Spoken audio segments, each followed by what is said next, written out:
কেইদিনমান আগতে আমি বিধানসভাত এখন ৰিপৰ্ট পালো জাষ্টিস বিপ্লৱ শৰ্মা কমিটি ৰিপৰ্ট এপিএসসিত হোৱা দুৰ্নীতি টকা কিমান লৈছে তো লিখাই আছে 1 কোটি 1.5 কোটি সেইটো ডাঙৰ কথা নহয় ৰিপৰ্টত এটা ডাঙৰ কথা লিখা আছে যে সৰকাৰী চাকৰি পাবলৈ কংগ্ৰেছৰ দিনত আমাৰ ছোৱালী সকলে নাভাবা নিচিন্তা কামো কৰিবলগীয়া হৈছে তাতকৈ দুখৰ কথা কিবা থাকিব পাৰে নেকি এই জয়মতী মূলা গাভৰুৰ অসমত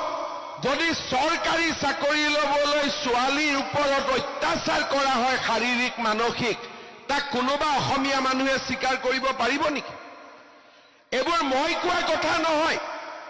ন্যায়াধীশৰ ৰিপৰ্টত এই কথা ইনক্লুড কৰিছে তাৰমানে আপোনালোকে চিন্তা কৰক মাটি দালাল থালান দালাল চাকৰি দালাল কংগ্ৰেছৰ দিনত ক'ত কি নাছিল চিন্তা কৰক মাত্ৰ এটা ট্ৰান্সফাৰ পোষ্টিং কৰিবৰ কাৰণে 50,000 1 লাখ টকা নিদিলে ফাইলে পাৰ নহৈছে আজিও মই শেষ কৰিব পৰা নাই কিন্তু এনেকুৱা বদমাছি কৰা 300 চৰকাৰী কৰ্মচাৰীক মই জেলত পঠাইছো আৰু নজৰ ৰাখিছো কোনোবাই যদি হোৱাটছআপ কৰিও এটা খবৰ দিছে তাৰ পুৰা অনুসন্ধান কৰা হৈছে আৰু মই বিশ্বাস কৰো যে 3-4 বছৰ এনেকে হেঁচা মাৰি থাকিলে